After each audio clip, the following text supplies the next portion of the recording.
अस्सलामुअलैकुम। आज मैं जो बात करूंगा वो करूंगा ईद कुर्बान के हवाले से। ईद कुर्बान जो है वो बहुत करीब आ चुकी हुई है, और तो आज जो बात होगी ईद कुर्बान पर किस लिए होगी, वो होगी ये लिबरल और लंडे के अरस्तू के मतलब कि लंडे के अरस्तू और लिबरल कुर्बानी के बारे में कुछ बातें मैंने सोशल मीडिया पे आज से गर्दिश करती देखी, तो मैंने कहा इसी टॉपिक के ऊपर जो है वो बात की जाए कि ये लंडे के अरस्तू, सॉरी ये लफ्ज़ मैं बार बार यूज़ करूँगा, लंडे के अरस्तू जो हैं ये कहते हैं कि जी कुर्बानी की जगह पर इसी रकम से किसी गरीब के घर की दीवार बना दो, किसी गरीब की बेटी की शादी कर दो।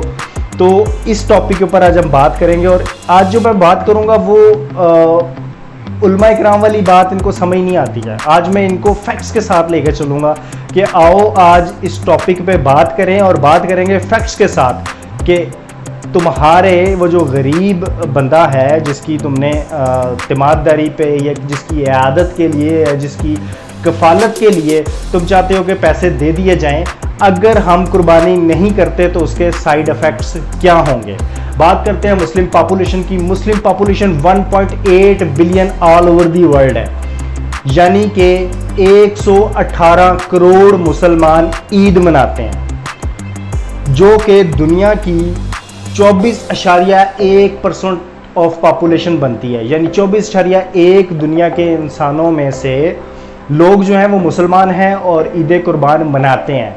अच्छा, अब हम आते हैं कि अगर हम कुर्बानी नहीं करते, सपोज एक मिनट के लिए फ़र्ज़ कर भी लिया जाए कि हम कुर्बानी नहीं करते, तो उससे होने वाले नुकसानात के मुतालिक मैं आपको बताता चलूँ कि वो गल्ला बानी वाला जो बंदा है, उस बंदे का रोज़गार सारा साल सिर्फ गल्ला बानी पे चलता है। वो किसान जो उस गल्ला बानी करने वाले शख्स को अपनी फसलें और अपना जो चारा है उनका वो काट कर प्रोवाइड करता है, उसका रोज़गार। जो बंदा ट्रक में डालकर उस माल मुआशी को उठाकर मंडी में लेके जाता है, उसका रोज़गार। जब मंडी में सामान पहुंच जाता है तो वो जो ठेकेदार होता है जिसने मंडी ठेके पे ली हुई होती है और उसके अंदर स्टॉल बेचकर वो इनकम कमा रहा होता है, उस ठेकेदार की रोजी रोटी का नुकसान जो बंदा वहां पर आकर एज ए फड़िया, as a salesman, as a dealer काम करता है, उस बंदे का रोजगार। और जब वो कुर्बानी खरीद के ले जाता है, उससे बनने वाला गोश्त जब वो गरीबों में तकसीम करता है, और जिसके बारे में इस्लाम कहता है कि आप अपनी कुर्बानी का 1/3 हिस्सा गरीबों में तकसीम कर दो। और ये उन गरीबों की बात हो रही होती है जिन्होंने सारा साल गोश्त, अच्छा खाना सिर्फ और सिर्फ ईद वाले दिन ही उनको नसीब होता है ये गोश्त खाना। फिर जब वो कुर्बानी करने वाला आता है तो जो स्लटर हाउस वाला आता है जो उस कुर्बानी को करता है, जिसको हम अपनी लैंग्वेज में कसाई कहते हैं, उस कसाई का रोज़गार, उसकी उम्मीदें होती हैं कि साल बाद मेरा एक जो है वो मेगा इवेंट आएगा और मुझे उसमें अच्छी खासी बचत होगी, और उस बचत के चलते मैं जो हूँ अपनी फ़लाँ ज़रूरत को, फ़लाँ इवेंट को कवर करूँगा। उसकी जो रोज़गार है वो आप खा जाओगे। फिर जब वो कुर्बानी कर चुकता है, उसकी जो खाल है, उसकी खाल को बाय करने वाला, उसकी खाल को प्रिपेयर करने वाला, उसकी खाल को स्टोर करने वाला, उसकी खाल को बाहर एक्सपोर्ट करने वाला, इन सब लोगों के रोज़गार खा रहे हो आप। फिर जब वो खाल एक्सपोर्ट होती है या पाकिस्तान के अंदर ही उसको किसी फैक्ट्री के अंदर मैन्युफैक्चर किया जाता, उस फैक्ट्री के लोगों का रोज़गार। जब वो फैक्ट्री के अंदर मैन्युफैक्चर होती है, उस मैन्युफैक्चर होने के बाद उसकी फाइन प्रोडक्ट बनती है, वो fine product jacket, shoes, leather products के अंदर हो सकती है, उसको एक्सपोर्ट करने वाले का रोज़गार आप खा रहे हो। जब उसको एक्सपोर्ट करके ज़राए मुबादला मुल्क में आता है, वो ज़राए मुबादला मुल्क के अंदर नहीं आएगा।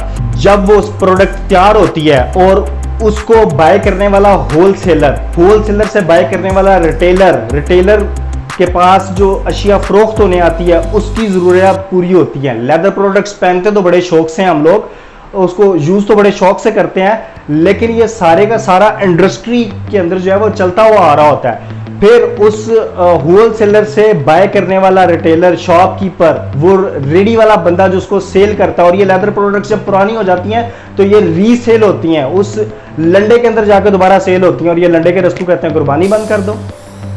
हाँ तो भाई करो कुर्बानी करने से लोगों को मना मत करो।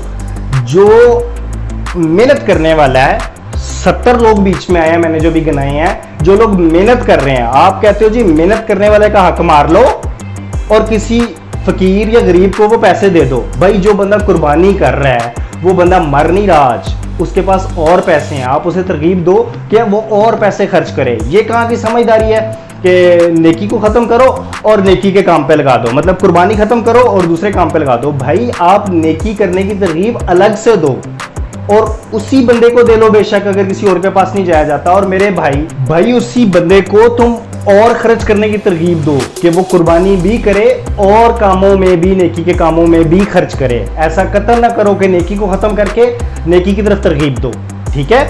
और दूसरी बात कि अगर आपको तबलीग करने का बहुत ही चाह चढ़ा हुआ है ना, बहुत ही ज़्यादा शौक है, आपने बाकी सारे इश्यूज़ के ऊपर तबलीग कर लिया, सिर्फ कुर्बानी वाला इशू आपका रहता था डिस्कस करने वाला, उस पर आपकी तबलीग बाकी थी, तो भाई साहब आप जाओ किसी शराब खाने में, किसी जुआ खाने में, किसी करप्ट ऑफिसर के घर, किसी जगह पे जो बंदा रिश्वत खो रहा है उसको जाके, उस महकमे को पकड़ो। आप जाओ और जाके किसी अमीर आदमी को पकड़ो, किसी कारखाने वाले को पकड़ो, उसे कहो कि भाई पैसे दे दे, इधर ये जगह पे ज़रूरत है। कर रहे हैं लोग ये काम, और ऐसा नहीं है कि ये काम रुका हुआ है, इस काम की वजह से बाकी सारे काम रुके हुए हैं नेकी के, कि ये एक नेकी का काम अगर हम रोक दें तो बाकी सारे नेकी के काम जो है वो टाइम पर हो जाएंगे, ऐसा कतई भी नहीं है। तो भाई साहब अपनी सोच को थोड़ा सा पॉजिटिव साइड पे यूज करो कि नेकी के काम को खत्म करके नेकी करना क्या अच्छी बात है कि नहीं अच्छी बात। खैर काफ़ी गर्म बात हो गई, तो इस दफ़ा वीडियो के एंड मैसेज में जो है वो यही दूंगा कि इस दफ़ा अहले इल्म, अहले Sarwat, people who can afford वो आगे बढ़ें और हमारे उन गरीब गल्लाबानों से जाकर अपने जो कुर्बानी का जानवर है वो ख़रीदें और ज़्यादा पैसे देने की कोशिश करें, जायज़ और ज़्यादा पैसे देने की कोशिश करें। इसके पीछे वजह यह है कि हमारे मुल्क के अंदर काफ़ी सारे बिज़नेस जो हैं वो फ्लॉप हुए हैं, काफ़ी सारी इंडस्ट्रीज़ जो है वो बंद हुई हुई हैं, काफ़ी सारी बेरोज़गारी है। और अगर इन लोगों का दिल इस दफ़ा टूट गया इन सख्त हालातों में जहाँ पे महंगाई सर पर है, तो ये लोग हो सकता है कि अगली दफ़ा कुर्बानी के लिए इतनी स्ट्रगल और इतनी मेहनत ना करें, ना अपने गल्लेबानी को बढ़ाएं। जिस बंदे का इतना बड़ा नुकसान, उसके पूरे साल की इनकम ख़त्म हो जाएगी, तो आपके ख्याल से वो अगली दफ़ा इस काबिल होगा कि दोबारा इतनी ही प्रोडक्शन करके मार्केट में दे सके? कतई भी नहीं वो इस काबिल होगा। तो ये पूरी की पूरी इंडस्ट्री जो है जिससे काफ़ी सारे लोगों के रोज़गार जुड़े हुए हैं, ये इंडस्ट्री बंद होने का खदशा है। और कुर्बानी रुकेगी नहीं, यह मुसलमान मुल्क है, यहाँ पर कुर्बानी होगी, डक्के की चोट पे होगी। ये हिंदुस्तान नहीं है कि जहाँ पर कुछ लोग जो है लिबरल और कुछ लोग जो है वो पेड, मैं इनको पेड कहता हूँ, कि ये एजेंडा लेके चल रहे हैं पाकिस्तानी अवाम का ब्रेन वॉश करने के लिए। तो ये अगर गरीब लोगों को इस दफ़ा रोज़गार ना मिला, बकरे भी इंपोर्ट करने पड़ेंगे, गाय भैंसे बकरियां भी इंपोर्ट करनी पड़ेगी, जहाँ पे हम सारी चीज़ें पहले ही इंपोर्ट करके यूज़। इन लोगों की वजह से अगर हमारे मुल्क की ये वाली इंडस्ट्री बंद हो गई तो इस मुल्क के अंदर बहुत बड़ा लॉस होगा। अल्लाह ताला आपका हामी नासिर हो। बहुत शुक्रिया।